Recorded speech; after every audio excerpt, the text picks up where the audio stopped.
मोकामा के विधायक अनंत सिंह लगता है आजकल बागी होने का मन बना चुके हैं। बगावत के सुर उनके पास से आने शुरू हो गए हैं।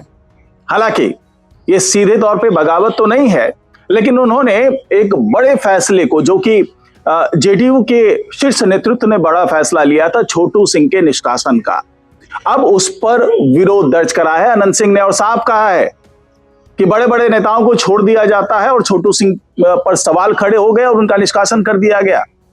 तो ये बागी सुर क्यों अनंत सिंह के सुनाई दे रहे हैं? क्या इसका सीधा सीधा कोई संबंध दूसरी घटनाओं से है? क्योंकि एक दिन पहले ही उन्हें अस्थाई जमानत मिली है, उनको, और जो गुंजन सिंह है भोजपुरी गायक, उनको जमानत मिली है गोपालगंज एमपी एमएलए कोर्ट से।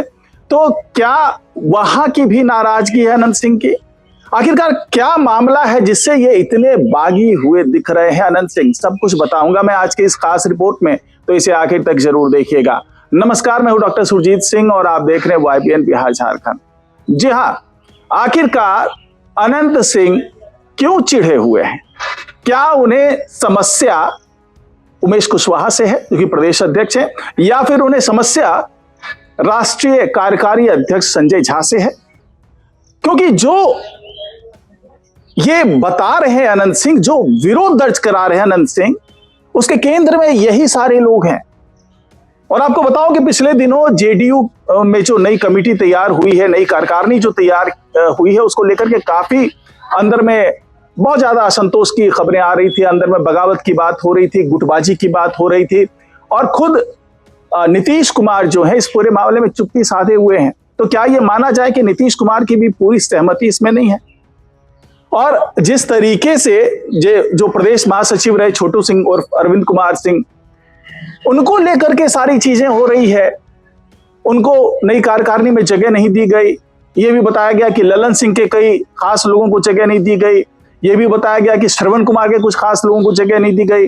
अब यहाँ पर केवल उमेश कुशवाहा की चल रही है, ललन सर्राफ की चल रही है, संजय झा की चल रही है, और किसी की चल ही नहीं रही। तो आखिरकार वजह क्या है? छोटू सिंह जो कि एक बड़ा नाम रहा है, और सबसे बड़ी बात कि आप अगर पिछले दिनों राजनीतिक कई जो आयोजन हुआ करते थे जेडीयू के अंदर में, वहां पर हर आयोजन में आपको ये छोटू सिंह नजर आ रहे होंगे।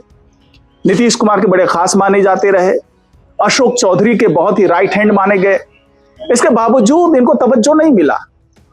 तो क्या जानबूझ करके साजिश की जा रही है ऐसे लोगों के खिलाफ जो नीतीश कुमार के करीबी हैं या नीतीश कुमार के करीबियों के करीबी हैं?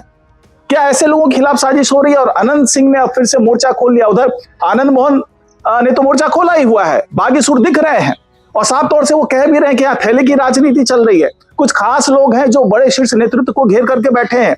एक सांसद महोदय ने तो यहां तक कह दिया कि नीतीश कुमार को बंधक बना लिया गया है। उनके आसपास कुछ खास लोग हैं जो उन्हें बाहरी लोगों से मिलने नहीं दे रहे, यहां तक कि सांसद से मिलने नहीं दे रहे। पिछले 2 महीने से वो समय मांग रहे हैं। तो क्या आखिरकार चीजें जो चल रही है ऐसा ही कुछ है? क्या नीतीश कुमार को वाकई कुछ लोगों ने घेर लिया है? बार बार आनंद मोहन भी यही कह रहे हैं, अब अनंत सिंह भी ऐसे ही कहते हुए सुनाई दे रहे हैं। क्योंकि छोटू सिंह को जिस तरीके से साइडलाइन किया गया, हालांकि उन पर कुछ आरोप भी लगाए हैं इन नेताओं ने। उनका कहना है कि जो ये जन सुनवाई होती थी, तो जन सुनवाई में वहां पर जो पार्टी मुख्यालय है वहां पर मंत्रियों की ड्यूटी होती थी, रोज 2 मंत्रियों को जन सुनवाई में हाजिर होना पड़ता था।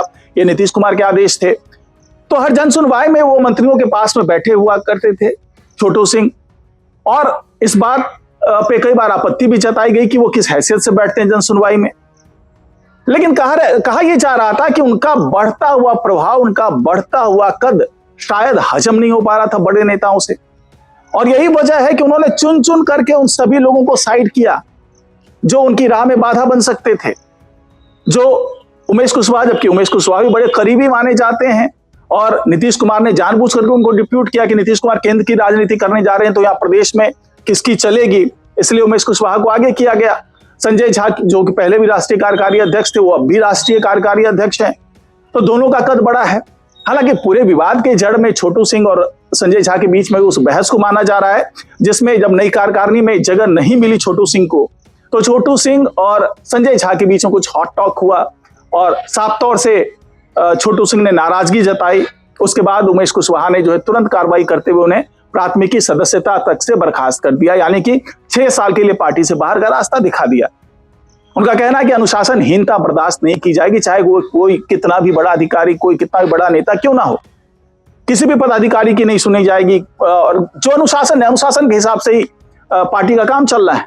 लेकिन अनंत सिंह का साफ साफ कहना है कि भाई 1-2 गलती तो सब लोग माफ कर देते हैं। ऐसा तो है नहीं कि पहले किसी नेता ने गलती नहीं की, अगर इनसे भी गलती हो गई तो उनको माफ कर देना चाहिए। तो क्या अनंत सिंह जिस तरीके से पूरी तरीके से छोटू सिंह के साथ खड़े हैं, तो ये माना जाए कि अनंत सिंह को भी अब ऐसा लगने लगा है कि कुछ तो चल रहा है पार्टी के अंदर। जो नीतीश कुमार के करीबी हैं, जो खास है, उनको साइड किया जा रहा है। एक सोची समझी साजिश के तहत सारा कुछ हो रहा है। उससे पहले भी पटना लॉबी और दिल्ली लॉबी की गुटबाजी सामने आती रही है, और इस बार तो और खुलकर के सामने आ गई है।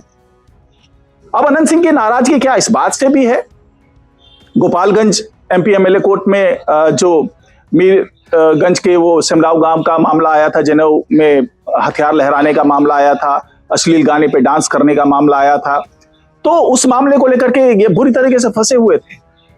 लेकिन तमाम कानूनी सहायता के बल पे हाई कोर्ट से वकील बुलाया अनंत सिंह ने, और तमाम सुनवाई हुई। सुनवाई के बाद अब इन दोनों को अस्थायी जमानत है वो मिल चुकी है। गुंजन सिंह को भी, जो भोजपुरी गायक है, और दूसरे अनंत सिंह, दोनों को ही अस्थायी जमानत मिल चुकी है। और अनंत सिंह ने साफ साफ दावा किया है कि उनके खिलाफ साजिश की गई है। पुलिस ने जो कुछ किया वो किसी के इशारे पर किया है। तो किसके इशारे पर किया?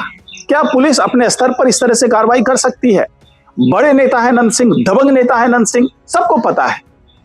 तो अनंत सिंह का इशारा किस तरफ है? क्या वहां से कुछ सुराग मिला अनंत सिंह को? क्या उनको लगता है कि अभी तो चलिए अस्थायी जमानत मिल गई, उन्हें थोड़ी राहत मिल गई, लेकिन उससे पहले जो तमाम साजिशें की गई उसके पीछे भी एक बड़ा नाम शामिल है। और अब जिस तरीके से वो छोटू सिंह के साथ खड़े नजर आ रहे हैं, उसे ये साफ तौर से नजर आ रहा है कि अनंत सिंह भी कहीं ना कहीं अब इन सारे नेता जो नीतीश कुमार के आसपास एक घेरा बनाकर बैठे हुए हैं, उनसे खुश नहीं हैं।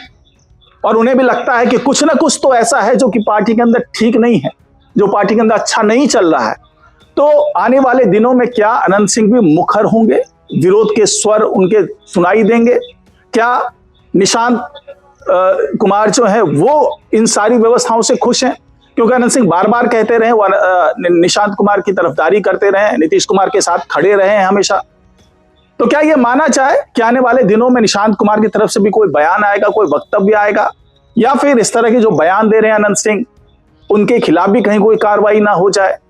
तो ये तमाम चीजें हैं जो आने वाले दिनों में बिहार की राजनीति में बहुत चर्चा का विषय बनने वाली है। तो फिलहाल आज की रिपोर्ट में इतना ही। नमस्कार।